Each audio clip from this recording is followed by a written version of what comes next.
ನಮಸ್ಕಾರ ಸ್ನೇಹಿತರೆ, ಇದು ನಾನು ಮೆಕ್ಸಿಕೋದಲ್ಲಿ ನಡೆದ ಪ್ರಮುಖ ಘಟನೆಗಳ ಬಗ್ಗೆ ಮಾತನಾಡಲಿದ್ದೇನೆ. ಈ ಘಟನೆಗಳು ದೇಶದ ಭದ್ರತೆ, ರಾಜಕೀಯ ಹಾಗೂ ಆರ್ಥಿಕತೆ ಸಂಬಂಧಿಸಿದ ಮಹತ್ವದ ವಿಷಯಗಳನ್ನು ಒಳಗೊಂಡಿವೆ. ಸ್ನೇಹಿತರೆ, ಮೆಕ್ಸಿಕೋ ದೇಶದಲ್ಲಿ ಭಾರಿ ಉದ್ವಿಗ್ನ ಪರಿಸ್ಥಿತಿ ನಿರ್ಮಾಣವಾಗಿದೆ. ಇದಕ್ಕೆ ಕಾರಣ ಮೆಕ್ಸಿಕೋ ದೇಶದ ಅತ್ಯಂತ ಮತ್ತು most wanted criminal drug dealer L ಮ್ಯಾಂಚೋ. ಇವನನ್ನು ಮೆಕ್ಸಿಕೋ ಭದ್ರತಾ ಪಡೆಗಳು ಕೊಳ್ಳಲ್ಪಟ್ಟಿದೆ.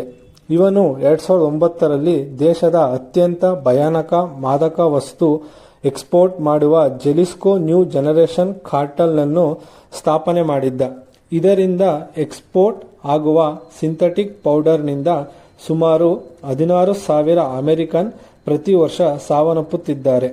ಇದರ ಪರಿಣಾಮ ಡೊನಾಲ್ಡ್ ಟ್ರಂಪ್ ಅವರು ಮೆಕ್ಸಿಕೋ ದೇಶಕ್ಕೆ ತುಂಬಾ ದಿನದಿಂದ ಎಲ್ ಮ್ಯಾಂಚೋನನ್ನು ಒಡೆದು ಹಾಕಲು ಸೂಚನೆ ನೀಡಿತ್ತು.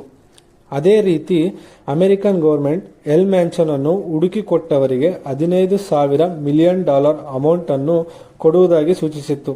ಸರಿಸುಮಾರು ನಮ್ಮ ಭಾರತದ ಕರೆನ್ಸಿಯಲ್ಲಿ 125 ಕೋಟಿ. ಎಲ್ ಮ್ಯಾಂಚೋ ಮೆಕ್ಸಿಕೋ ದೇಶದ ಜೆಲಿಸ್ಕೋ ಪ್ರಾಂತ್ಯದ ದಟ್ಟವಾದ ಕಾಡಿನಲ್ಲಿ ತನ್ನ ಸಾಮ್ರಾಜ್ಯವನ್ನು ಕಟ್ಟಿಕೊಂಡಿದ್ದ.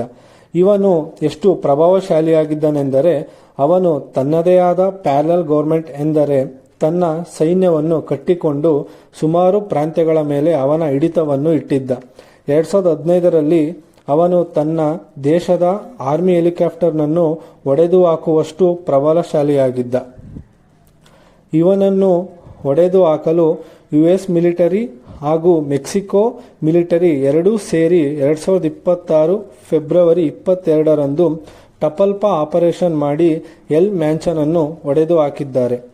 ಅವನ ಸಂಸ್ಥೆಯ ಸಿಂಡಿಕೇಟ್ ಮೆಂಬರ್ಗಳು ಮೆಕ್ಸಿಕೋ ದೇಶದಲ್ಲಿ ಭಾರೀ ಗಲಾಟೆ, ಹಿಂಸಾಚಾರವನ್ನು ನಡೆಸುತ್ತಿದ್ದಾರೆ.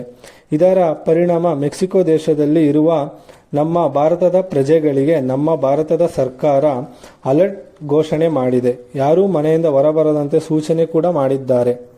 ಮೆಕ್ಸಿಕೋ ದೇಶದ ಎಕನಾಮಿಕ್ ಹಾಗೂ ಟ್ರೇಡ್ ಮೇಲೆ ಭಾರಿ ಹೊಡೆತ ಬಿದ್ದಿದೆ. ಏಕೆಂದರೆ ಮೆಕ್ಸಿಕೋ ದೇಶ one of the world's biggest manufacturing export. ಇದೇ ವರ್ಷ ಜೂನ್ನಿಂದ ಜುಲೈವರೆಗೂ ನಡೆಯಲಿರುವ ಫಿಫಾ ವರ್ಲ್ಡ್ ಕಪ್ 2026ಗೆ ಇದು ಭಾರಿ ಪರಿಣಾಮ ಬೀರಲಿದೆ. ಏಕೆಂದರೆ ಮೆಕ್ಸಿಕೋ ಸಹ ಫಿಫಾ ವರ್ಲ್ಡ್ ಕಪ್ನಲ್ಲಿ ಆತಿಥ್ಯ ವಹಿಸುತ್ತಿದೆ.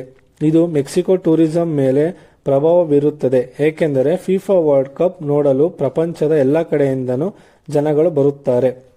ಮೆಕ್ಸಿಕೋ ದೇಶದ ಕಾನೂನು ಮತ್ತು ಆರ್ಥಿಕ ನೀತಿಗಳನ್ನು ನಿರ್ಧರಿಸುವ ಪ್ರಮುಖ ಸಂಸ್ಥೆ ಮೆಕ್ಸಿಕೋ ಕಾಂಗ್ರೆಸ್.